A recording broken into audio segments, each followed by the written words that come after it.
ನಮಸ್ಕಾರ ಸ್ನೇಹಿತರೆ, ಸುಜಾತ ಸ್ನೇಹಲೋಕಕ್ಕೆ ನಿಮಗೆಲ್ಲ ಆತ್ಮೀಯ ಸ್ವಾಗತ. ನಾನು ಕಳೆದ ನನ್ನ ಎಪಿಸೋಡ್ನಲ್ಲಿ ಒಂದು ನೈಸರ್ಗಿಕ ಆರೋಗ್ಯಕರ ಪೇಯದ ಬಗ್ಗೆ ವಿಡಿಯೋ ಮಾಡಿ ಹಾಕಿದ್ದೆ.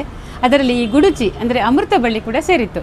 ಕೆಲವರು ನನಗೆ DM ಮಾಡಿ ಕೇಳಿದರು, ಈ ಗುಡುಚಿ ಎಲ್ಲಿ ಸಿಗುತ್ತೆ, ಇದನ್ನು ಹೇಗೆ ಗುರುತಿಸೋದು ಅಂತ. ನಾನಿವತ್ತು ಇದರ ಬಗ್ಗೆನೇ ಒಂದು ವಿಡಿಯೋ ಮಾಡಿ ಹಾಕ್ತಾ ಇದ್ದೇನೆ. ಹಾಗಾದರೆ ಬನ್ನಿ ಸ್ನೇಹಿತರೆ, ಈ ಅಮೃತ ಬಳ್ಳಿಯ ಗಿಡ ಹೇಗಿರುತ್ತೆ ಅಂತ ನಾನು ನಿಮಗೆ ತೋರಿಸ್ಕೊಡ್ತೀನಿ, ಬನ್ನಿ. ನಾನೀಗ ನಿಮ್ಮನ್ನು ನಮ್ಮ ಮನೆ ಪಕ್ಕದ ಒಂದು ಉದ್ಯಾನವನದ ಬೇಲಿ ಹತ್ತಿರ ಕರ್ಕೊಂಡು ಹೋಗ್ತಾ ಇದ್ದೇನೆ. ಈ ಅಮೃತ ಬಳ್ಳಿ ಎಲ್ಲೆಂದರಲ್ಲಿ ಹುಟ್ಟಿ ಹುಲುಸಾಗಿ ಬೆಳೆದು ಹಬ್ಬಿಕೊಳ್ಳುವಂತಹದ್ದು. ನೋಡಿ, ಇದುವೇ ಅಮೃತ ಬಳ್ಳಿ. ಇದರ ಎಳೆಯ ಎಲೆಗಳು ತಿಳಿ ಹಸಿರು ಬಣ್ಣದಲ್ಲಿದ್ದು ಬಲಿತ ಎಲೆಗಳು ಗಾಢ ಹಸಿರು ಬಣ್ಣದಲ್ಲಿರುತ್ತವೆ. ಕಿತ್ತು ಮೂಸಿ ನೋಡಿದರೆ ಒಂದು ವಿಶಿಷ್ಟವಾದ ವಾಸನೆ ಇರುತ್ತದೆ. ತಿಂದು ರುಚಿ ನೋಡಿದರೆ ಇದು ಅತ್ಯಂತ ಕಹಿಯಾಗಿರುತ್ತದೆ.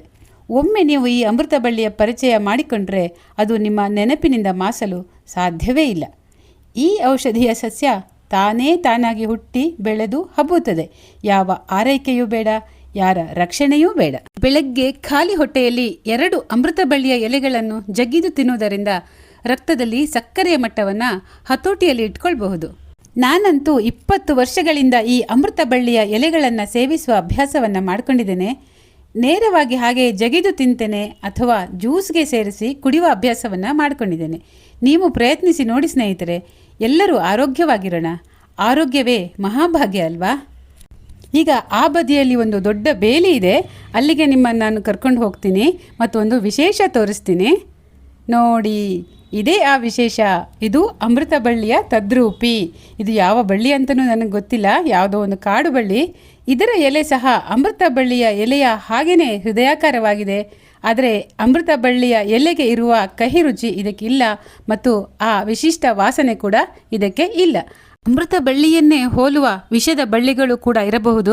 ಆದ್ದರಿಂದ ಸ್ನೇಹಿತರೆ, ಅಮೃತ ಬಳ್ಳಿಯನ್ನು ನೀವು ಗುರುತು ಹಚ್ಚುವಾಗ ನಿಮಗೆ ಕಷ್ಟ ಆದರೆ ಯಾವುದಾದರೂ ಆಯುರ್ವೇದಿಕ್ ವೈದ್ಯರ ಹತ್ತಿರ ಅದನ್ನು ತೋರಿಸಿ ಖಚಿತಪಡಿಸಿಕೊಳ್ಳಿ.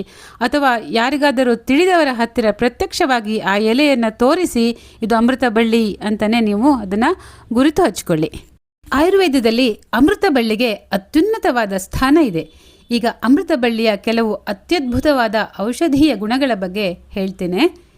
ದೇಹದ ರೋಗ ನಿರೋಧಕ ಶಕ್ತಿನ ಹೆಚ್ಚಿಸಿ ಸೋಂಕುಗಳಿಂದ ನಮಗೆ ರಕ್ಷಣೆ ಕೊಡ್ತದೆ. ಮಲೇರಿಯಾ, ಡೆಂಗು ಮತ್ತು ಸಾಮಾನ್ಯ ವೈರಲ್ ಜ್ವರಗಳನ್ನು ಕೂಡ ಇದು ಶಮನಗೊಳಿಸ್ತದೆ. ಮಧುಮೇಹವನ್ನು ನಿಯಂತ್ರಿಸುವಲ್ಲಿ ಅಂತೂ ಈ ಅಮೃತ ಬಳ್ಳಿ ಮಹತ್ವದ ಪಾತ್ರವನ್ನು ವಹಿಸ್ತದೆ. ಜೀರ್ಣಶಕ್ತಿಯನ್ನು ಹೆಚ್ಚಿಸಿ ಮಲಬದ್ಧತೆಯನ್ನು ಕೂಡ ಇದು ನಿವಾರಿಸ್ತದೆ.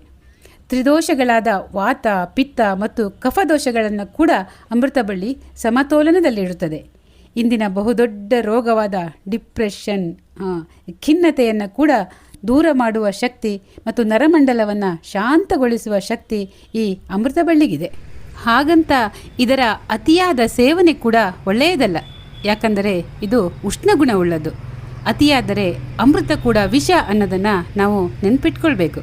ನಿಮಗೆ ಸರಿಯಾದ ಫಲಿತಾಂಶ ಬೇಕಾದರೆ ನೀವು ಯಾವುದಾದರೂ ಆಯುರ್ವೇದಿಕ್ ಡಾಕ್ಟರನ್ನು ಸಂಪರ್ಕಿಸಿ ಅವರ ಸಲಹೆಯ ಮೇರೆಗೆ ಈ ಅಮೃತ ಬಳ್ಳಿಯನ್ನು ತಗೊಂಡ್ರೆ ಒಳ್ಳೆಯದು. ಇವತ್ತಿನ ಎಪಿಸೋಡ್ನಲ್ಲಿ ನಿಮಗೆ ಅಮೃತ ಬಳ್ಳಿನ ಗುರುತು ಹಿಡಿಯೋದು ಹೇಗೆ ಅಂತ ತೋರಿಸ್ಕೊಟ್ಟಿದ್ದೀನಿ. ಈ ಅಮೃತ ಬಳ್ಳಿ ಎಲ್ಲಿ ಸಿಕ್ಕಿದ್ರು ಬಿಡಬೇಡಿ ಸ್ನೇಹಿತರೆ. ಇದು ಬಾಯಿಗೆ ಕಹಿ, ಉದರಕ್ಕೆ ಸಿಹಿ ಮತ್ತು ಆರೋಗ್ಯಕ್ಕೆ ಅಮೃತ ಸಮಾನ. ನನ್ನ ಇವತ್ತಿನ ಎಪಿಸೋಡ್ ನಿಮಗೆ ಹೇಗೆ ಅನ್ನಿಸ್ತು ಅಂತ ಕಾಮೆಂಟ್ ಮಾಡಿ ತಿಳಿಸಿ. ಇಷ್ಟ ಆದರೆ ಲೈಕ್ ಮಾಡಿ, ಶೇರ್ ಮಾಡಿ ಮತ್ತು ಬೆಲ್ ಬಟನ್ನ ಕ್ಲಿಕ್ ಮಾಡಿ. ನನ್ನ ಚಾನಲ್ನ ನೀವು ಇದುವರೆಗೆ ಸಬ್ಸ್ಕ್ರೈಬ್ ಮಾಡ್ಕೊಂಡಿಲ್ಲ ಅಂದರೆ ದಯವಿಟ್ಟು ಸಬ್ಸ್ಕ್ರೈಬ್ ಮಾಡ್ಕೊಳ್ಳಿ. ಇನ್ನೊಂದು ಹೊಸ ವಿಡಿಯೋದೊಂದಿಗೆ ಮತ್ತೆ ನಿಮ್ಮನ್ನು ಭೇಟಿ ಆಗ್ತೇನೆ. ಅಲ್ಲಿವರೆಗೆ ನಮಸ್ಕಾರ, ಸೌಖ್ಯವಾಗಿರಿ, ಖುಷಿಯಾಗಿರಿ.